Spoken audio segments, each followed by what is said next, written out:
Hello students, so welcome back to this video. आज के computers की इस वीडियो में हम जानेंगे कि माइक्रोसॉफ्ट एक्सेल में अगर हमने किसी भी डाटा के बिहाफ पर उसका चार्ट रेडी करना है तो वो कैसे रेडी किया जाता है। तो आप में से कुछ स्टूडेंट ऐसे होंगे जिन्होंने अभी एक्सेल जस्ट स्टार्ट ही किया है सीखना और वो किसी फॉर्म में वर्क कर रहे हैं, उनके पास रिकॉर्ड है, उनके पास हर एक का टारगेट गिवन है। अब उसको आपने कंपैरिजन के लिए या फिर ग्रोथ के लिए आपने उस डाटा को कन्वर्ट करना है चार्ट में। अब चार्ट में हम डाटा को कन्वर्ट क्यों करते हैं ये भी हमें पता होना चाहिए, क्योंकि चार्ट में डाटा को कन्वर्ट करने के मल्टीपल मोटिव रहते हैं।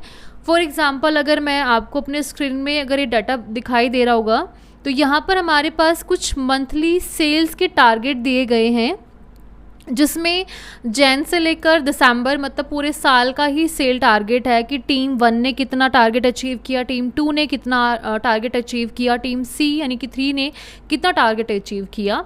अब नाउ आई वांट कि मुझे इन टारगेट को मंथली या टीम वाइज कंपैरिजन करना है और मैंने चेक करना है कि मेरा टारगेट जो टीम ने किया है कंप्लीट, अलग अलग टीम ने, वो किस टीम ने अच्छा ग्रो किया, किस टीम ने कम ग्रो किया, है ना, कितना कम टारगेट अचीव किया। मतलब कंपैरिजन भी करनी है, ग्रोथ भी चेक करना है, या बहुत सारी चीज़ों के बिहाफ में हमने कंपैरिजन्स भी करने हैं। तो उस बिहाफ पे आप चार्ट की हेल्प से हम इन चीज़ों को ईज़िली समझ सकते हैं, क्योंकि चार्ट जब हम क्रिएट करते हैं तो जो डाटा होता है वो सिर्फ नंबर के या टेक्स्ट के फॉर्मेट में नहीं रहता, वो एक विजुअलाइजेशन, एक पिक्चर के फॉर्मेट में कन्वर्ट हो जाता है, सो दैट कि आप इजीली कंपैरिजन कर सकते हो और वो आपको कैलकुलेशन करने के लिए इतना लंबा टाइम भी नहीं लगेगा। तो चलिए सीखते हैं आज की इस वीडियो में कि एक्सेल में अगर आपके पास कोई डाटा है, कोई टारगेट्स हैं, तो उन सबको हम लोग चार्ट में कन्वर्ट करके कैसे देख सकते हैं, क्या क्या उसमें चेंजेस कर सकते हैं। चलिए स्टार्ट करते हैं। तो सबसे पहले हमने यहाँ पर एक सिंपली सा टेम्पलेट रेडी किया, इसमें कोई ज़्यादा डिटेल्स नहीं हमने डाली हैं। सिंपल है कि आप सबसे पहले मेंशन है कंपनी नेम, यानी जिस भी वर्क प्लेस का आप रिकॉर्ड बना रहे हो तो वहाँ पे कंपनी नेम आ जाएगा, उस फॉर्म का एड्रेस आप मेंशन कर सकते हो, उस फॉर्म का कॉन्टैक्ट नंबर हो जाएगा, ईमेल एड्रेस हो जाएगा, एज वेल उस फॉर्म की वेबसाइट जो अवेलेबल होगी वो भी आप मेंशन कर सकते हैं, सो दैट कि आपका जो टेम्पलेट है, इनवॉइस है, वो थोड़ा सा अट्रैक्टिव दिखे। तो अब हमने यहाँ पर एक सिंपली डाटा लिया हुआ है सेल टारगेट का, जैसे भी मैं आपको बता चुकी हूँ, जिसमें नंबर 1 कॉलम हमने जनरेट किए हैं मंथ्स के लिए, नंबर 2 कॉलम में हमने टीम ए के टारगेट्स को लिया है, नंबर 2 में हमने टीम बी के टारगेट्स को लिया, अगली वाले कॉलम में हमने टीम सी के टारगेट्स को लिया है। नाउ वी वांट कि इन टारगेट्स जो अचीव किए हैं अलग अलग टीम्स ने, उनको हमने चार्ट में कन्वर्ट करके देखना है और इजीली कंपैरिजन करना है कि किस टीम ने कितना अच्छा टारगेट अचीव किया, कौन सी टीम पीछे, कौन सी टीम आगे अच्छा ग्रो कर रही है। तो चलिए स्टार्ट करेंगे। सबसे पहले अगर आप कोई भी चार्ट जनरेट करना चाहते हो किसी भी डाटा का, तो definitely you have to select this given data, जिस भी डाटा का आपने चार्ट में रिकॉर्ड दिखाना है। तो I have to select the given data, तो मैंने यहाँ पर विद हेडिंग डाटा को सिलेक्ट करना है। मेक श्योर हेडिंग आप ज़रूर सिलेक्ट करें, अगर आपने हेडिंग नहीं सिलेक्ट करी तो डाटा का कंपैरिजन आप कर ही नहीं पाओगे, क्योंकि रिकॉर्ड ही प्रॉपर नहीं मेंशन होगा आपको। तो हमने यहाँ पे कंप्लीट रिकॉर्ड इस तरह से सिलेक्ट कर लिया है। अब आपको जो चार्ट ऑप्शन अवेलेबल मिलेगा वो इंसर्ट टैब में अवेलेबल होगा। आप यहाँ पे देखेंगे चार्ट्स का एक अलग ही सेक्शन बना हुआ है, जिसमें आपके पास अलग अलग कैटेगरी के चार्ट्स गिवन है। हर एक डाटा में अलग अलग रिक्वायरमेंट्स होते हैं कि आप किस बिहाफ में उस चार्ट को शो करना चाहते हो, रिकॉर्ड को। तो कॉलम चार्ट आपके पास गिवन है, तो कॉलम चार्ट जो है वो कैटेगराइज करने के लिए यूज़ होता है बेसिकली। लाइन में डेफिनेटली आप ग्रो कितना कर रहे हो, कितना नहीं कर रहे हैं ना, तो वो डिस्प्ले आराम से कर सकता है। लाइन्स के थ्रू आपको जो रिकॉर्ड है, रिजल्ट है, वो आपको दिखाएगा। पाई जो होता है, पाई चार्ट जो बेसिकली होता है, ये भी सेम कंपैरिजन्स के लिए आप यूज़ कर सकते हो। बार चार्ट भी है, एरिया, बहुत सारे चार्ट्स की कैटेगरीज हैं। तो चलिए हम सिंपली फ़िलहाल के लिए ले लेते हैं कि जो मैंने डाटा सेलेक्ट किया है उसको हम लोग कॉलम चार्ट में जो है रिकॉर्ड करके देख लेते हैं। चलिए, सो कॉलम में भी you have a multiple category of charts कि आपने उस चार्ट को 2D में बनाना है, 3D में बनाना है, या आपके जो चार्ट्स के फॉर्मेट्स हैं वो सिलेंड्रिकल होने चाहिए, कि मतलब यहाँ पे टाइप्स और मोड्स दे रखे हैं कि आपने वो जो चार्ट क्रिएट कर रहे हो वो किस टाइप में क्रिएट करना है। तो हम यहाँ पे एक 3D चार्ट रेडी कर लेते हैं, क्योंकि टाइम चेंज है तो 3D में थोड़ा सा हमें ईजिली क्लियर हो जाता है। तो 3D में हम सिंपल फर्स्ट डिज़ाइन रेडी करते ही आप यू कैन सी यहाँ पर आपको उस रिकॉर्ड का एक चार्ट रेडी होके दिखा दिया गया है। हम थोड़ा सा जूम जो पॉइंट रखेंगे, अभी फ़िलहाल के लिए मैं चार्ट पे ही थोड़ा सा जूम कर लेती हूँ, सो दैट कि हम इस चार्ट को ईजिली समझ सके कि एग्जैक्टली इसमें काम हुआ क्या है। नाउ यू कैन सी, आपके पास यहाँ पर रिकॉर्ड में दिख रहा है, बॉटम साइड में आप सभी मंथ का रिकॉर्ड देख सकते हो, एंड लेफ्ट साइड में आपको कॉलम सेक्शन में दिख रहा होगा कि आपका जो भी सेल टारगेट की अमाउंट्स थी वो उन्होंने मेंशन की है। अब हमारे पास टोटल हमने 3 टीम का टारगेट लिया था, तीनों टीम के टास्क हमने यहाँ पर मेंशन करवा दिए, चार्ट में मेंशन हो गए हैं। अब उन्होंने कलर्स के थ्रू आपको मेंशन भी कर दिया, ताकि आप चार्ट का जब रिकॉर्ड चेक कर रहे हो, कंपैरिजन देख रहे हो, ग्रोथ देख रहे हो, तो यू डोंट गेट कंफ्यूज्ड कि ग्रीन लाइन किसके लिए, रेड लाइन किसके लिए, ब्लू किसके लिए, वो उन्होंने ऑटोमेटिक यहाँ पे जस्टिफाई कर दिया है। तो टीम ए जो है वो ब्लू कलर से आपको हाईलाइट कर रही है आपके रिकॉर्ड को, टीम बी रेड कलर से हाईलाइट कर रही है, एंड टीम सी जो है वो ग्रीन कलर से आपके रिकॉर्ड को हाईलाइट कर रही है। तो यहाँ पर हम इजीली देख सकते हैं। बात करें कि हम कंपैरिजन देखते कैसे हैं, तो सबसे पहले मैं आपसे कंफर्म करूँ कि मुझे चेक करना है कि करंटली जुलाई मंथ में है जो कौन सी टीम अच्छा ग्रो कर रही है अपने सेल टारगेट को अचीव करने में। तो यू कैन क्लियरली सी कि जुलाई मंथ में जो टीम सी हमारी है वो ज़्यादा अच्छा ग्रो कर रही है। जो सबसे लो ग्रो कर रही है, मतलब जिसके टारगेट बहुत कम अचीव हुए हैं, दैट इज योर टीम ए, जो कि सबसे कम टारगेट जिस टीम ने अचीव किए हैं। तो इस तरह से हम लोग बहुत आराम से ही जस्टिफिकेशन कर सकते हैं, देख सकते हैं, है ना। अब मान लीजिए मार्च मंथ का अगर हम ले रहे हैं, तो सबसे ज़्यादा अच्छा ग्रो जो कर रही है, मतलब लगभग आपकी टीम और ए बी दोनों ही लगभग सेम ग्रो कर रही है, बट टीम बी जो है थोड़ी सी आगे है, कुछ पॉइंट से थोड़ी सी आगे अच्छा ग्रो कर रही है। तो इस तरह से में ईजी हो जाता है, बजाय कि हम यहाँ पर एक एक नंबर को चेक करें कि कौन सी टीम अच्छा ग्रो कर रही है, कौन सा कम ग्रो कर रही है, कितना अचीव किया, कितना कम है, कितना ज़्यादा है, वो हम लोग चार्ट्स के थ्रू ईजिली समझ सकते हैं। अब टर्न आती है, आप जैसे ही यहाँ पर चार्ट जनरेट कर लेते हैं, तो हम थोड़ा सा मूव करेंगे इस तरफ, तो चार्ट को हम एक तो स्विच कर सकते हैं कि आपने इसको एग्जैक्टली डाटा के किस साइड में प्लेस करना है, वो आपकी अपनी चॉइस होती है। यहाँ पे प्लेसमेंट, इसमें डाटा को प्लेस करने की अच्छी खासी स्पेसिंग मिल जाती है कि आपने एग्जैक्टली इसको रखना कहाँ प्लेस करके, तो हमने इसको साइड में ही प्लेस कर दिया। अब आप नोटिस करेंगे जैसे ही आपने एक चार्ट जनरेट किया है, उसके साथ ही you get the new options that is design and layout. तो आज हम सीख लेते हैं डिज़ाइन सेक्शन। लेआउट के में मैं कुछ पॉइंट्स क्लियर कराऊंगी, पहले हम डिज़ाइन को समझ लेते हैं, that's important point of the chart options. So design में नंबर 1 ऑप्शन गिवन है टाइप का, यानी कि अब आपने रिकॉर्ड बनाया, चार्ट में भी इसको कन्वर्ट करके देख लिया। अब आपने डिसाइड किया था ये रिकॉर्ड कि आपने कॉलम चार्ट में देखना था, बट नाउ यू वांट कि मुझे कॉलम चार्ट से अलावा अगर कोई चार्ट में इसका रिकॉर्ड देखना है, लाइन में देखना है या बार में देखना है, तो वो आप चेंज भी कर सकते हो from the change chart type. तो हमने कॉलम लिया था पहले, कॉलम में मार्क दिख रहा है आपको। नाउ आई वांट कि यही रिकॉर्ड मुझे लाइंस के थ्रू देखना, लाइन चार्ट के थ्रू रिकॉर्ड देखना, तो मैंने यहाँ पर सेलेक्ट कर लिया लाइन चार्ट का एक पर्टिकुलर पॉइंट एंड किया ओके पे click. Now you can easily see कि यहाँ पर आपको हर एक टीम का प्रॉपर रिकॉर्ड दिखा रहा है कि कौन से मंथ कंपनी अप पे, जो टीम आपका अच्छा ग्रो करी थी, किस मंथ वो थोड़ा कम हो गई है, उनका जो सेल टारगेट था वो कम हो गया, किस मंथ ग्रो किया, आपको इन लाइंस की हेल्प से इजीली दिख सकता है।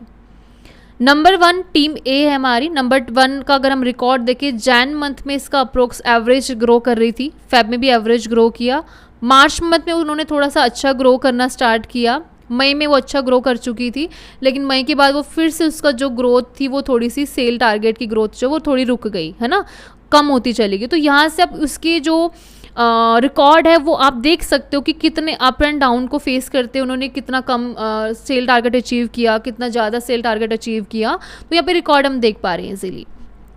इसी तरह से टीम बी का भी आप देख सकते हो, सबसे पहले वो अच्छा ग्रो कर रही थी स्टार्टिंग में, वो जैन में उसने अच्छा खासा ग्रो किया, है ना, अच्छा टारगेट अचीव किया, लेकिन फेब आते आते वो टारगेट को नहीं इतना अचीव कर पाई, वो डाउन हो गया उनका रिकॉर्ड। मार्च में थोड़ा उन्होंने ट्राई किया थोड़ा सा और इंक्रीज़ करने का, अप्रैल में वो अच्छा टारगेट अचीव कर गए हैं, लेकिन मई आते आते उनका टारगेट फिर से कम हो गया। तो यहाँ से हम ईजिली हर एक कंपनी का, हर एक सेक्शन का हम easily up and downs growth wise या डिटेल वाइज, कैटेगरी वाइज हम आराम से चेक कर सकते हैं। तो यहाँ से किसी भी टाइप में अपने रिकॉर्ड को बाद में जाकर अगर आपने कन्वर्ट करना है, किसी और बिहाफ में इन रिकॉर्ड्स को चेक करना है, आप आराम से यहाँ पर चेक कर सकते हैं। Save as template, as a template भी आप अपना जो चार्ट आपने रेडी किया उसको एज अ टेम्पलेट कहीं पर भी अपना टेम्पलेट जो है सेव करके रख सकते हैं। नेक्स्ट रहेगा स्विच रो एंड कॉलम्स। अब यहाँ पे जो चीज़ रो में थी वो कॉलम में स्विच होगी, कॉलम वाली चीज़ हमारी रो में कन्वर्ट होगी, मतलब स्विच करना, in case if you need you can use it, otherwise you can leave. Next option that is also important, that is called select data. It's very important. अब some time क्या होता है कि हमारे पास जो डाटा होता है कोई लिमिटेड मंथ का नहीं होता, लिमिटेड पर्सनस का रिकॉर्ड नहीं होता, लिमिटेड फॉर्म्स का रिकॉर्ड नहीं होता, एक्सेस में डाटा होता है। अब मान लो मेरे पास यहाँ पर टोटल 12 मंथ्स का रिकॉर्ड मैंने यहाँ पर लिखा हुआ है, बट उन 12 मंथ्स में से अगर मेरी रिक्वायरमेंट है कि मैंने यहाँ पर चार्ट में कुछ स्पेसिफिक मंथ का ही रिकॉर्ड यहाँ पे मुझे चाहिए, तो उस केस में आप आराम से यूज़ कर सकते हैं सिलेक्ट डेटा का। तो जैसे सिलेक्ट डेटा ऑप्शन ओपन करते हैं तो आपके पास कुछ इस तरह का इंटरफेस आता है जो आपको ये बताता है कि यहाँ पे जो रिकॉर्ड दिया गया है चार्ट में वो ओवरऑल इन सबको रिकॉर्ड को सिलेक्ट करके ही दिया गया है। आप देख सकते हैं यहाँ पे डैशेस पॉइंट कुछ आपको सिलेक्शन का मार्क दिखा रहा है, और ये मार्क उतने ही डाटा को मार्क कर रहा है जितना डाटा आपने as a chart record mention किया था और लिया था। अब इसमें से मेरी रिक्वायरमेंट है कि मुझे जो डाटा चेक करना है वो मंथ का जो चेक करना है, मंथ जैन टू जून तक का ही चेक करना है। तो I would select here Jan to June तक का मैंने रिकॉर्ड सेलेक्ट किया। आफ्टर सिलेक्शन जो हमारा सिलेक्ट डेटा सोर्स ओपन हुआ था, अब यहाँ पे आप देखोगे जितना पॉइंट आपने रीसेलेक्ट किया वही ही आपको यहाँ पे रिकॉर्ड में दिखा रहा है, और यहाँ पर मैंने ओके पे जैसे क्लिक कर दिया। अब आप अपने चार्ट पे वापस आ जाइए, तो अब आप देखोगे कि अब आपको 12 मंथ का रिकॉर्ड नहीं दिखा रहा है, यहाँ पे सिर्फ और सिर्फ जो सिलेक्टेड मंथ्स आपने लिए थे उनका ही रिकॉर्ड दिखा रहा है। अगेन अगर आपने यहाँ पे कोई चेंजेस करनी है सिलेक्शन के लिए तो सिलेक्ट डेटा पे हम फिर से जा सकते हैं।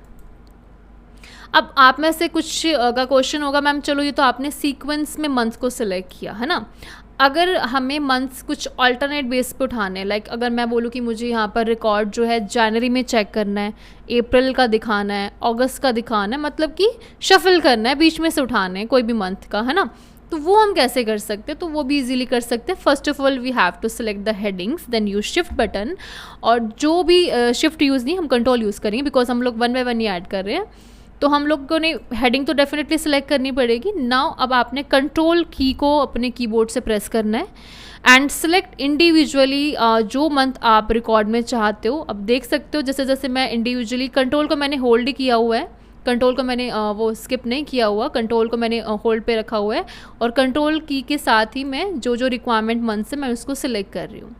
सिलेक्ट होने के बाद हम करेंगे ओके और हम वापस आ जाएंगे अपने चार्ट वाले सेक्शन पे। अब आप देख सकते हैं क्लियरली कि अब हमारे रिकॉर्ड में सिर्फ उन्हीं मंथ का रिकॉर्ड है जो मैंने विद हेल्प ऑफ कंट्रोल की जिन मंथ्स का रिकॉर्ड सेलेक्ट किया था। अब उनमें से दिसंबर, सितंबर, जून, मार्च, इन चारों मंथ को हमने सेलेक्ट किया था विद हेल्प ऑफ कंट्रोल की, और वही मंथ ही आपके चार्ट्स के रिकॉर्ड में विजिबल। तो इस तरह से with help of select data आप किसी भी स्पेसिफिक डाटा को सिलेक्ट कर सकते हो जिस डाटा का रिकॉर्ड आपको चार्ट में मेंशन करना है। नाउ आई वांट कि मुझे वापस से रिपीट सारे डाटा को रिकॉर्ड में रखना है, चार्ट में रखना है, तो मैंने ओवरऑल दोबारा रीसिलेक्ट किया and okay. Now you can easily see हमारा डाटा फिर से कंप्लीट 12 मंथ्स का रिकॉर्ड हमें विजिबल करके दिखा रहा है। Is it clear? Next section की तरफ चलेंगे जो कि है चार्ट्स के लेआउट के बारे में। लेआउट दैट मीन्स कि अब मान लो मेरा हमने चार्ट यहाँ पे बार चार्ट डिसाइड किया, हमारा चार्ट बन भी गया, ओके लग रहा है, ठीक है, बट आई वांट कि कुछ डिटेलिंग मुझे इस चार्ट के अंदर ऐड ऑन करनी है। तो उन डिटेलिंग को ऐड करने के लिए हम लोग हेल्प ले सकते हैं चार्ट लेआउट्स की। बेसिकली इसमें क्या होता है कि आपके पास ऑलरेडी इन्होंने लेआउट्स के अंदर कुछ डिटेलिंग ऐड करके दे रखी हो, तो वो आप चार्ट में इन्वॉल्व कर सकते हो। लाइक जैसे मैंने यहाँ पे इसको इन्वॉल्व किया, लेआउट नंबर 5 ऐड कर दिया, तो आप देख सकते हो कि चार्ट तो बन रहा है और उसके साथ साथ उन्होंने उसका टेबल भी दे दिया।